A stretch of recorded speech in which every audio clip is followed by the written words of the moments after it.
sa atong Presidente, Gloria Macapagal Arroyo.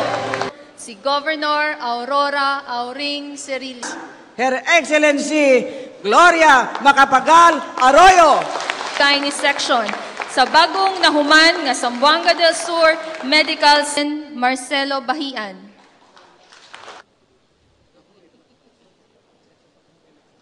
Ang maong proyekto pagadawaton ni Mr. Edison William Cerilles ug Mr. Amar Pacifico Bulahan Jr.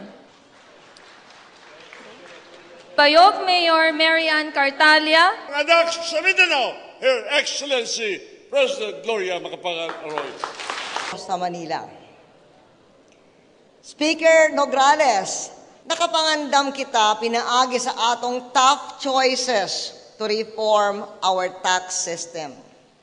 Nakahatag kini og pondo alang sa pamuhunan sa mga programa nga motabang aron makalingkawas ang mga kabos sa mga problemang gumikan sa pagtaas sa presyo sa lana, pagkaon, o ubang pang labing kinahanglanon. Nasayod ang mga taga Zamboanga del Sur, nga niya kaninyo ang megayon, ang panagyusa. So, kining adlaw,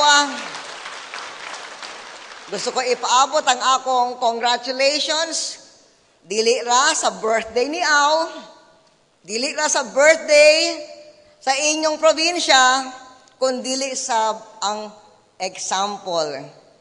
The example that you give to the entire country of unity for progress. Daghang salamat o congratulations kaninyong tanan.